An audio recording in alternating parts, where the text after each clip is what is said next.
Bueno, pues hola a todos, soy José Carlos Fernández, bienvenidos a un nuevo video del curso Instituciones de Derecho Privado 2 de la Facultad de Derecho de la Universidad Católica.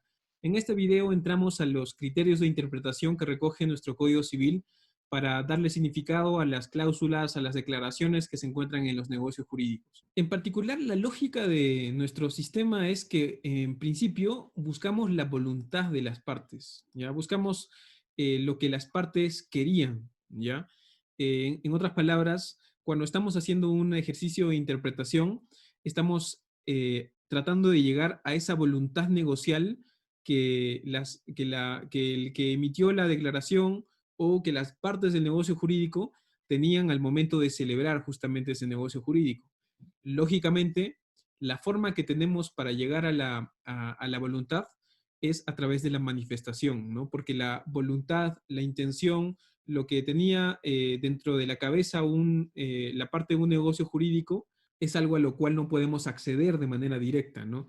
Entonces, en ese sentido, si bien lo que estamos tratando de buscar, ¿no? De acuerdo al esquema del negocio jurídico, es la voluntad negocial, el vehículo para acceder a eso es justamente la manifestación. El Código Civil menciona que justamente uno interpreta el negocio jurídico en base a cuestiones que tienen que ver con lo declarado, ¿no? Con lo declarado más que con la voluntad interna, más allá de que estamos en teoría tratando de llegar a ella, ¿no? Habla de lo expresado en el negocio jurídico, habla también de una revisión de lo que el conjunto de las disposiciones que se encuentran en el negocio jurídico nos dicen respecto de los significados de las palabras o de las frases, ¿ya?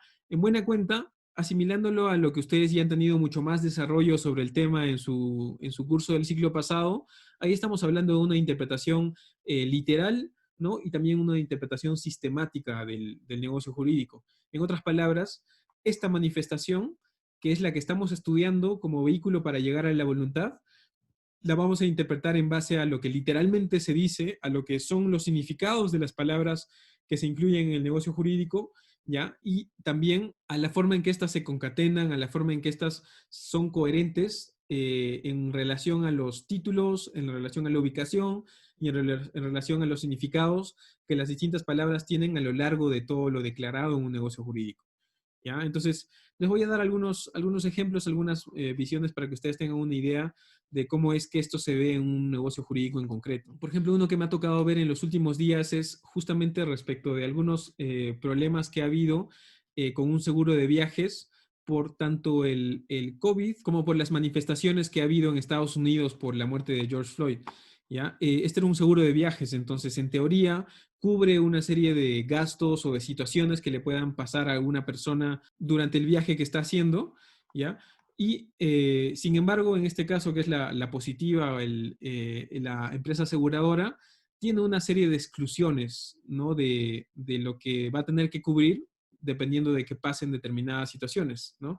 Por ejemplo, hacer referencia en un contrato, como mencionaba en el video anterior, a fórmulas como las cargas y gravámenes, se prestan para una serie de interpretaciones, una serie de discusiones. Algo parecido sucede con referencias a casos fortuitos o de fuerza mayor, ¿no? Que son justo las que generan una serie de discusiones actuales respecto del tema del COVID. En este caso no había nada incluido respecto de temas de pandemias o de epidemias, ¿no? Que es lo que se está teniendo, pero sí había una exclusión respecto de esto, que es casos fortuitos o fuerza mayor, incluyendo guerra internacional o guerra civil declarada o no, rebeliones, conmoción interior, actos de guerrillas o movimientos populares, actos de sabotaje o terrorismo, ¿no? Dentro de eso, se incluyen las manifestaciones que ha habido por la muerte de George Floyd y todo el movimiento de Black Lives Matter en Estados Unidos. Todas estas manifestaciones se podrían considerar como unas que entran dentro de este supuesto de exclusión. ¿Ya? Me parece que en este caso sí, ¿no? Al menos como movimientos populares entran, ¿no? Algunos están haciendo referencia a que se trata incluso de rebeliones, ¿no? Porque en cierto momento utiliza Trump una referencia a algunas normas que aplican para los casos de rebeliones, ¿no? Ese es un ejemplo de lo que justamente les digo, esta conjugación de lo que en la diapositiva anterior les mencionaba respecto de qué era la voluntad de las partes, en este caso la positiva, la aseguradora y el asegurado, al momento de celebrar este negocio, ¿no? Seguro que ellos tenían una visión respecto de qué era lo que querían regular.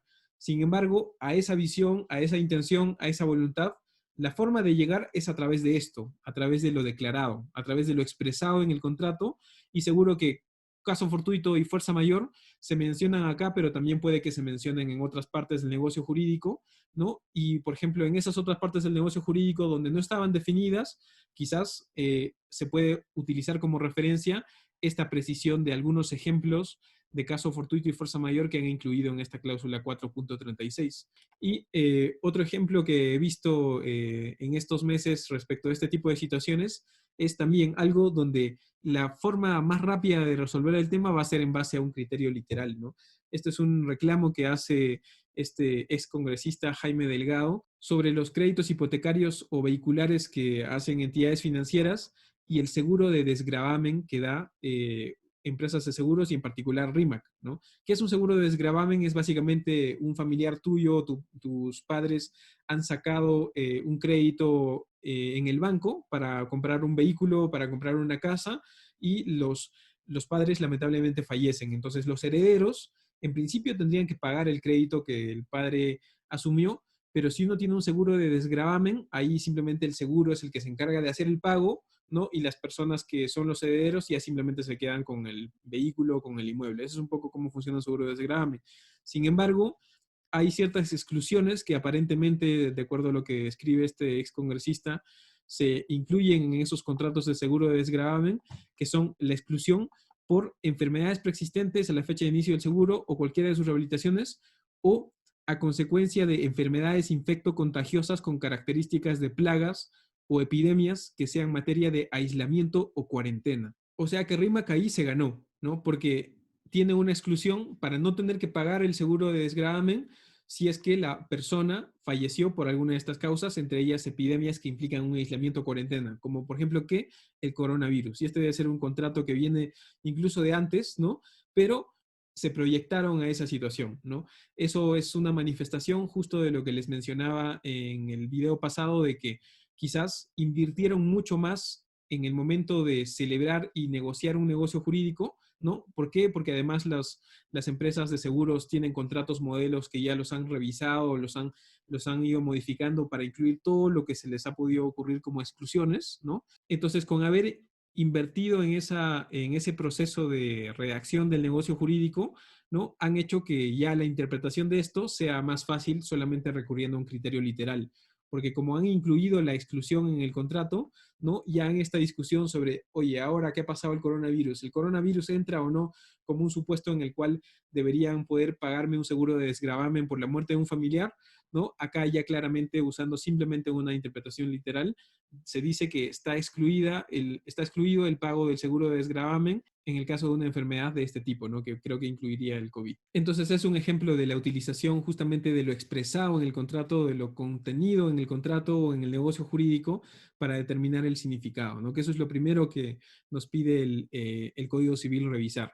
Ya un apunte entre paréntesis que hago en esto, aunque es un tema más de contratos que ustedes verán en el siguiente ciclo, es que, como les digo, en muchos casos hay una inversión especial de parte de las empresas en los contratos que ellas van a celebrar con los usuarios, ¿no? En eso están las empresas de seguros, las empresas bancarias, pero en general las empresas cuando celebran contratos con personas no hay una negociación necesariamente en ese momento, sino normalmente hay cláusulas generales de contratación a las cuales los usuarios se adhieren normalmente a través de simplemente una firma, ¿no? Eso es lo que uno encuentra normalmente cuando mira los términos generales de contratación al, por ejemplo, suscribirse a algo en Internet, ¿no? Esos que normalmente no leemos, esos son los que uno normalmente firma y se llaman cláusulas generales de contratación, ¿no? Esos contratos ustedes verán que si bien ahí va a estar una fuente de interpretación literal de lo que constituye ese contrato o ese negocio jurídico, ya en situaciones de ambigüedad hay un criterio de interpretación en la parte de contratos que dice que si es que hay algún término que tiene cierta ambigüedad, se interpreta en favor de la persona que no redactó los términos del contrato, ¿no? Eso es un criterio adicional de interpretación que ustedes lo verán en contratos, pero que tiene relación en algo con lo que ahora les estoy explicando respecto de este ejemplo en particular. Entonces, ese es un primer grupo de criterios de interpretación que recoge el Código Civil, la interpretación literal y la interpretación sistemática. ¿Ya? Otro criterio con el cual el Código Civil dice que debemos interpretar las ambigüedades o los términos equívocos que podamos encontrar en un negocio jurídico es la referencia a la naturaleza y el objeto del negocio jurídico. Cuando está refiriéndose acá a la naturaleza y el objeto del negocio jurídico del Código Civil como criterio de interpretación, está hablando de lo que se llama una interpretación finalista, una interpretación en referencia a lo que es la finalidad del negocio jurídico, algo más parecido a lo que hemos hecho referencia al estudiar la causa o el fin del negocio jurídico, que es básicamente el hecho de que los negocios jurídicos tienen una finalidad específica, ¿no? Tienen una finalidad específica, además, que es una finalidad típica. Un contrato de compraventa tiene una finalidad típica de hacer un intercambio de precio por bien, ¿no? Un contrato de arrendamiento tiene una finalidad típica de generar una posesión en la otra persona a cambio de una renta periódica. Entonces, hay finalidades típicas que tienen los negocios jurídicos, ¿no? Y puede además haber situaciones en las cuales el negocio jurídico tenga una finalidad que se sale de eso y hemos en su momento evaluado que si es que esta finalidad es una que tiene un corte ilícito, el contrato será nulo, ¿ya? Pero cuando no se trata de un contrato nulo, esas finalidades son justamente un criterio que nos puede permitir a nosotros interpretar algunos de los términos de la redacción del negocio jurídico, ¿ya? Eso es a lo que se refiere ahí el Código Civil cuando hace referencia a la naturaleza y el objeto del acto, ¿no? Se está refiriendo a lo que las partes estaban buscando con ese negocio jurídico. Eso nos debe dar un criterio también al momento de determinar qué acepción de lo que leímos en el otro video, por ejemplo, qué acepción de la carga, ¿no? O qué acepción del gravamen, o qué acepción del caso fortuito, ¿no? ¿Cómo entendemos ese término? Ahí tenemos un criterio de interpretación adicional, ¿ya? Por ejemplo, uno de los temas que se incluyen dentro de esta posibilidad, dentro de este punto, ¿no? Aun cuando el proyecto de modificación del Código Civil se quiere incorporar como un criterio de interpretación aparte, ¿no? Para que esté preciso y esté claro que es un criterio de interpretación, es el tema de la conservación del negocio jurídico. Usualmente se dice y se acepta que una forma de interpretar el negocio jurídico debe ser uno que implique la conservación del negocio jurídico de modo que las partes puedan conseguir la finalidad para la cual habían celebrado ese negocio jurídico, ¿no? Entonces, si tenemos una cláusula, un término, ¿no? Una frase en el negocio jurídico que podría tener distintas acepciones, ¿ya? Hay una suerte de principio, una suerte de consideración en el negocio jurídico que dice, primero, que debemos tratar de preservar el negocio jurídico y que éste tenga efectos, ¿no? Por eso existen instituciones que ya hemos visto la semana pasada justamente como la ratificación, ¿no? El representado puede ratificar el negocio jurídico hecho por un falsus procuratum, ¿no? Hay también la posibilidad de confirmar, lo vamos a ver en las siguientes semanas, un negocio jurídico que es anulable, no se puede subsanar. Entonces hay una lógica de conservar el negocio jurídico para que llegue a tener efectos, para que llegue a cumplir su finalidad, ¿ya? Y justamente en esa línea también está lo que ahora les comento, el hecho de que bajo esta referencia a la naturaleza y el objeto del acto, que es un criterio de interpretación, también se puede incluir el tema de la conservación del negocio jurídico, que va a ser básicamente si ante distintas acepciones de un término o ante distintas formas de entender una redacción de una cláusula, hay alguna que nos llevaría a decir que esa es una cláusula nula. De todas esas acepciones debemos escoger la que mantiene la vigencia, la que mantiene los efectos del negocio jurídico, la que va a permitir llegar a la finalidad del negocio jurídico. Una cláusula de nulidad que es muy común tener que analizar en cuanto a los negocios jurídicos es la nulidad de la exclusión de responsabilidad contractual por culpa grave o dolo. Entonces, cuando hay alguna cláusula de ese tipo, una exclusión de responsabilidad, podríamos quizás saltar de frente y decir esto es nulo, ¿no? Esta cláusula es nula o este contrato es nulo, pero ahí viene justamente el principio de conservación del negocio jurídico que se puede considerar como un criterio de interpretación que nos va a hacer decir, tomemos esta acepción, ¿no? De manera que entendamos que esta exclusión de responsabilidad es solamente de la exclusión de la responsabilidad por culpa leve, ¿no? Y entonces de esa manera conservemos la cláusula y conservamos el negocio jurídico, conservemos en buena cuenta aquello que las partes querían de acuerdo a la finalidad que ellos habían inicialmente previsto para su negocio jurídico. Y un último criterio al que hace referencia el Código Civil es la buena fe, ¿ya? La buena fe en este punto se refiere a lo que se llama la buena fe objetiva, ¿ya?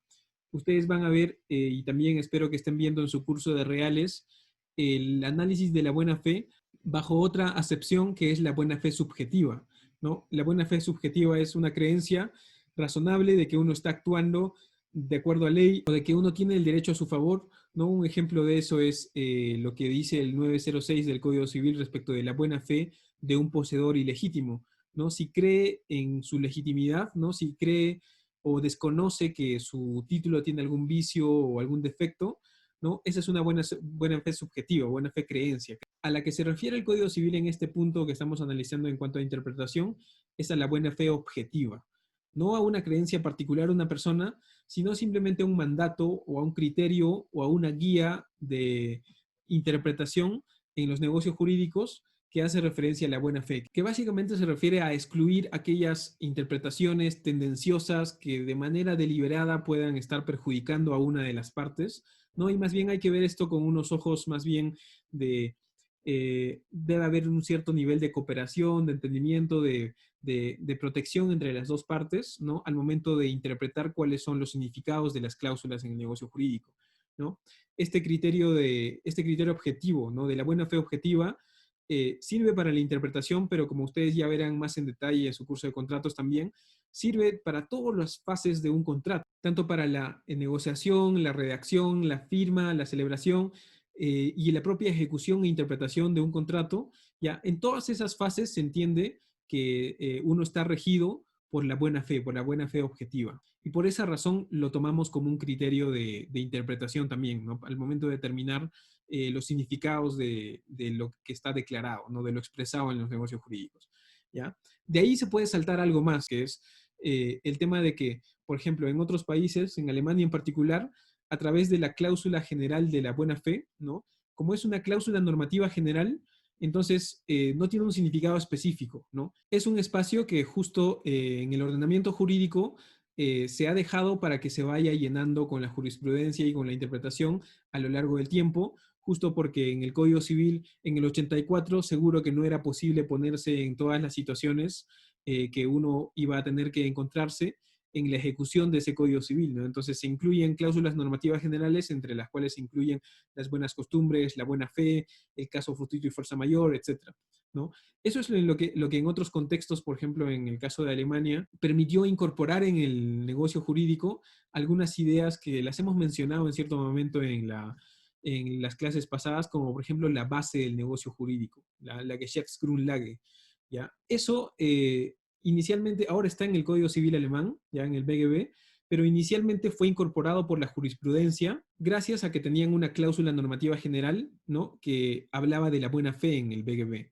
Si eso podría permitir que hoy día, y es parte de las discusiones actuales, se hable de la base del negocio jurídico y con ello la frustración de la base del negocio jurídico como uno de los temas que ahora se están discutiendo por el tema de lo que ha sucedido con el aislamiento y con la cuarentena y con la situación de emergencia, ¿no? Eso ya es un poco más debatible. Pero al menos como criterio de interpretación, la buena fe es un criterio que debemos tomar en cuenta nosotros, que nos lleve a descartar justamente acepciones, significados que sean deliberadamente negativos para una de las partes y más bien conservemos una suerte de cooperación y buena fe entre las dos partes al momento de determinar los significados. Eso es un criterio también de interpretación que se va a encontrar en el negocio jurídico. Y con lo que voy a terminar es con mostrarles un poco de cómo este tipo de temas además se incluyen en los contratos, porque acá les he mencionado algunos criterios de interpretación que están a partir del artículo 168 del Código Civil en adelante, ¿ya? Pero esos son los que dice el Código Civil, ¿ya? Es acostumbrado que las partes en los contratos, especialmente los contratos más complejos, incluyan algunas provisiones que van a facilitar justamente la interpretación, ¿no? Y mientras más complejo sea el contrato, este tipo de cláusulas van a ser más grandes y más detalladas, ¿no? Y acá solamente les muestro un par de ejemplos. Este es un contrato en el que sí había la necesidad de incluir más detalle en cuanto a lo que va a ser eventualmente la interpretación del negocio jurídico, entonces se incluye incluso en el contrato una cláusula de definiciones e interpretación, ¿no? Y para evitar algunas dudas, ¿no? O algunas diferentes acepciones que pueden tener los términos, miren el tipo de cosas que incluyen. Los términos y expresiones empleados en este contrato con letra inicial mayúscula tendrán el significado que se incluye acá, y ahí se incluyen todas las definiciones. Y ahí el significado que se tiene que dar a esas definiciones, de modo que no quede duda de que si hay un término que alguien podría dudar a qué se refieren con ese término acta de entrega, ¿no? Pueda uno recurrir a la cláusula de definiciones y a quitar la duda y decir, Acta de entrega significa el documento escrito que suscriban el subarrendador y el subarrendatario en la fecha de inicio, ¿no? Y como ven, el término subarrendador también está definido. El término subarrendatario también, e incluso la fecha de inicio también es un término definido en ese contrato. Aparte de eso, hay disposiciones como esta. Dicen, las definiciones dispuestas bajo la sección 1.01a son aplicables en los términos y expresiones correspondientes y dice, con independencia de que unos y otras se empleen en singular o en plural o bajo el género masculino, femenino o neutro, ¿no? Como ven, tratando de excluir el hecho de que cuando dije el término subarrendador, ¿no? Me refería a una persona en masculino, pero en este caso el subarrendador es una persona en femenino, entonces esa persona no estaba incluida dentro de ese término. Ese tipo de discusiones se excluyen al momento de justamente incluir este tipo de consideraciones en estos contratos. No digo que ustedes tengan que incluir esto en todos sus contratos, ¿no? Porque ahí viene lo que en el video pasado les mencioné. Hay una cuestión de balance entre cuánto ustedes le van a incorporar al momento de la negociación de los contratos en cuanto a costos, en tiempo, en gastos, en el esfuerzo de negociación, ¿ya?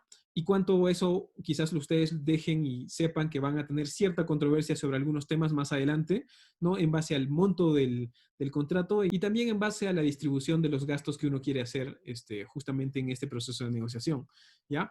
Pero cuando hay contratos que tienen más relevancia económica, usualmente incluyen este tipo de temas, ¿no? Acá hay varios otros ejemplos en esta sola cláusula que ustedes van a encontrar bien comúnmente cuando ustedes estén practicando o cuando sean ya abogados, ¿no? Pero acá hay otro, por ejemplo, las expresiones incluyendo, incluye o cualquier otra similar o derivada de estas tiene un carácter no limitativo ni exhaustivo, sino solamente enunciativo, ¿no? Pues ahí están queriendo decir que cuando yo digo caso fortuito incluye rebeliones, guerras civiles, movimientos populares, ¿no? Que yo haya mencionado esos tres no significa que no esté incluido dentro de caso fortuito y fuerza mayor otras situaciones, ¿no? Si alguien podría dudar de eso, ¿no? En este caso ya hay un número, un literal de que dice cómo debe entenderse esa referencia incluyendo o incluye.